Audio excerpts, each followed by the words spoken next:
This might be a little bit hard to see, and it might not be interesting to anybody but me. But we have 4 strands of wire through from that telephone pole over there all the way to this corner, which this corner didn't have any for some reason. This little, from those 2 railroad ties together. And then Sam built this gate right here, and these little squiggly things in the middle, those are fence stays or wire stays or something, so they help keep the wire stiffer so that it doesn't sag.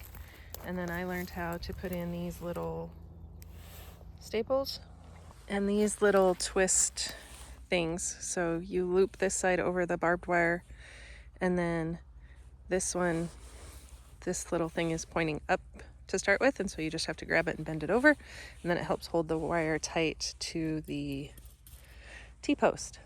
So we got to do all that, and so then Sam stretched all of this wire that a lot of it's overgrown and weeds and stuff, which we have to fix, and fixed this little section and stretched out the 4 wires and got them all tied back up. And this, which is a little bit hard to see, I think, because of the angle of the sun and that it's really dark rusted wire. So this gate, all of this wire was just a matted mess. So there's still some yuck right there that you kind of can't see very well, but stuff like that. They had built their own, that's an old one that we reused. They had kind of built their own wire stays or fence stays right here by just twisting a bunch of barbed wire, and it, like I said, it was just a mess. And there was another big one right here, so we cut that out. We kind of had to redneck this one, so we reused one, and then there was a little one that we used a part of to kind of hold this all together. So hopefully we don't have to use this gate a lot. But anyway, this is what we did the other day, and now Sam's coming down to wonder what I'm doing. But this is what we did the other day. It took us a couple hours, but I'm super excited about it. And there's our fence update. Might not be our most interesting video because all of the interesting things that have happened that I'm going to be talking about in this video pretty much happened in the dark. So there wasn't a lot to see. I could recreate it when it gets dark tonight by putting on a headlamp and shining it around on the ground. And that would pretty much be what it was like for a couple of hours the other night. So I'll tell you the story about it all. But first, I just wanted to show you, we've had our first official snow. Let's see, it's Friday, December 5th today. So last night it started raining, and then it got a little bit colder and it was snowing, and it actually was falling pretty heavily, but it was warm enough that it didn't stick to the roads or any of the sidewalk, but some of the grass and dirt got a little bit of accumulation on it.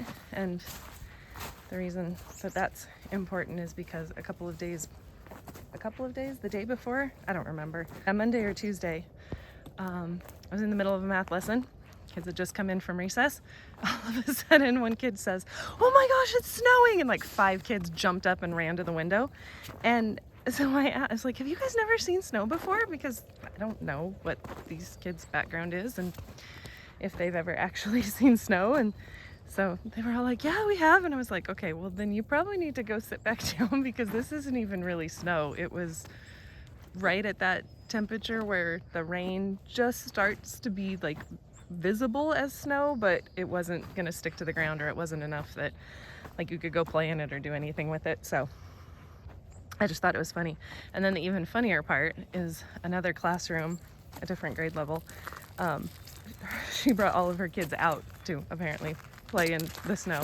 So, and I don't remember if I said or if one of the other kids in the class said, well, apparently they've never seen snow, but anyway, it was kind of funny.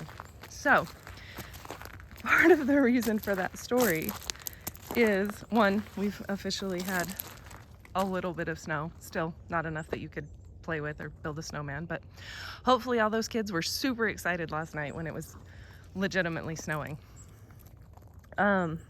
But one of the things that this whole process has kind of made me realize is there are things that we're doing right now that are brand new information for me. That like this is the first time I've ever done it or the first time I've ever seen it. So for me, it's all new and exciting and, you know, amazing. But there are probably kids, 5, 6, maybe younger, that this has just been their whole life. Like they know how to run barbed wire fences and they know how to build a gate out of barbed wire and they know how to attach barbed wire to a post, and those little spinny fence stay things, when they work right, you just wiggle them and then gravity makes them go down, so it kind of just swivels its way down, which I thought was the coolest thing ever. But again, people who've been doing this their entire lives probably aren't that impressed with it. So I can't remember, one of the years when I was teaching first grade, somebody somewhere in a, I don't know, in a PD or a training or something had made a comment that there are children that live like in the middle of cities and things that have never seen a horse in person in real life, or a cow. And I just thought that's crazy, because where we live, maybe not so much now, but you drive down the freeway from one town to the next, or down even the main city roads, and you'll see a cow or a horse. They're just kind of everywhere out here.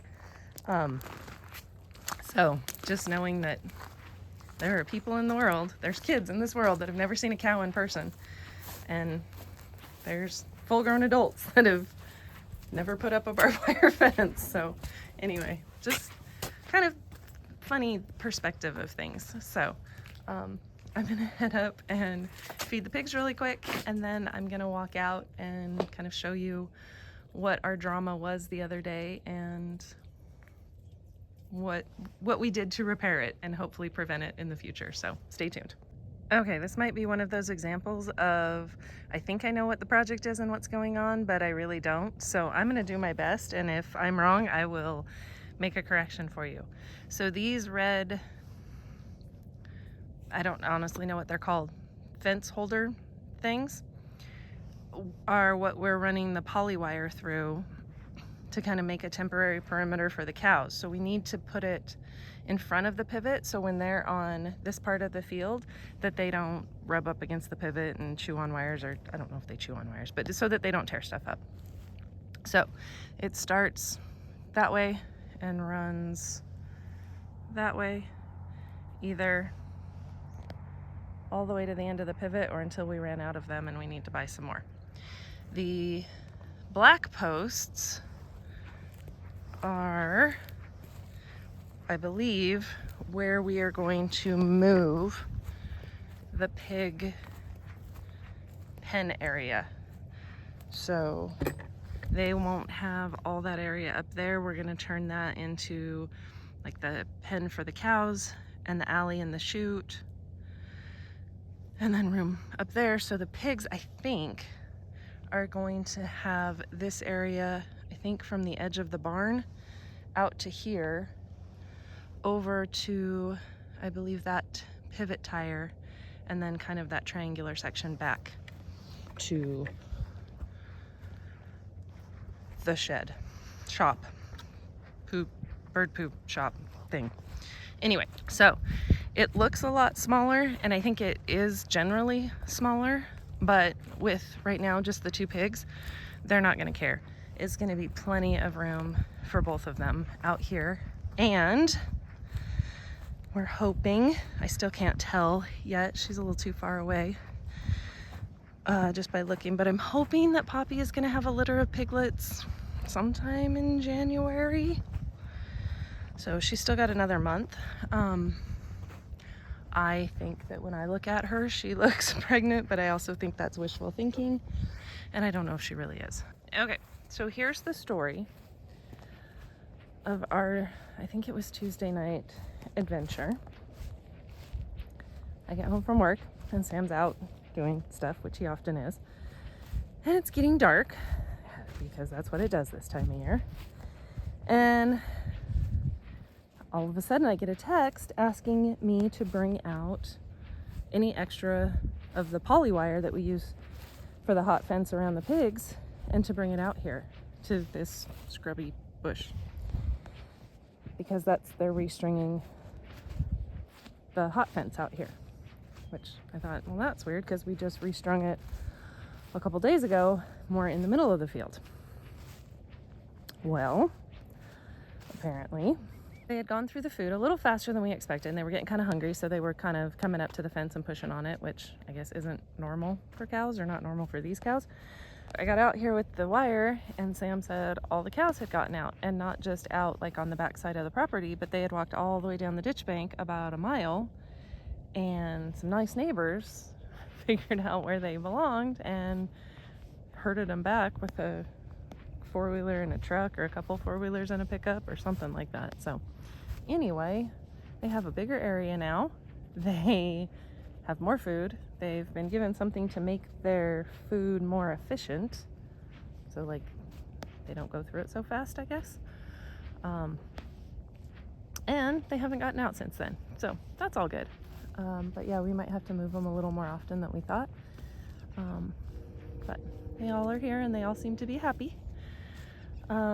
We have cleared, I don't know if I'd mentioned already, so we've cleared the whole fence line from that corner to this, we're calling it the scrubby bush, and then quite a bit up to kind of where this tree line is.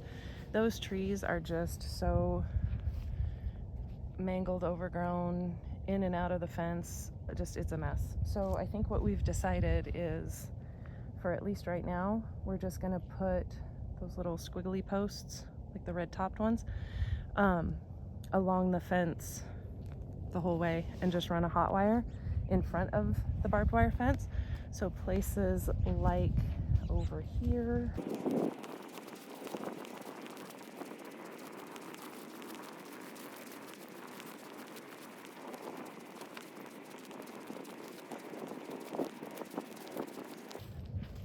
so like right here, where this piece of wood that's holding up the fence isn't really holding up the fence.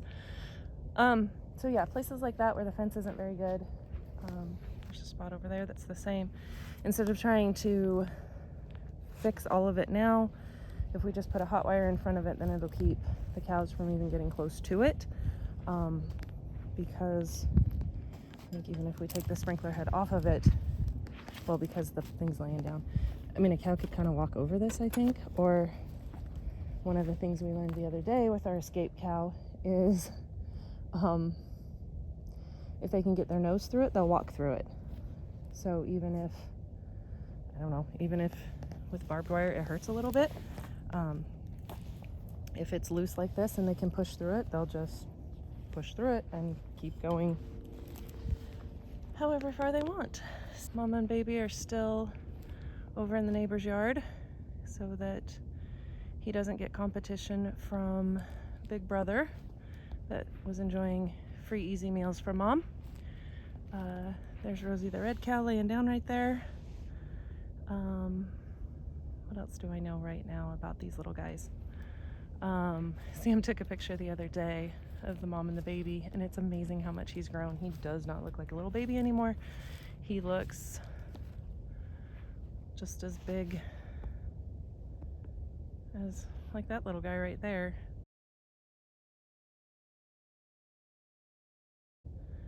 So it is crazy how fast they grow, but he is growing, he's doing good. As far as I know, we don't have any new ones, and they are all in the field where they're supposed to be, so that is a good sign. Thank you, cows. And that's all we have for now, so we appreciate you. Thank you for watching.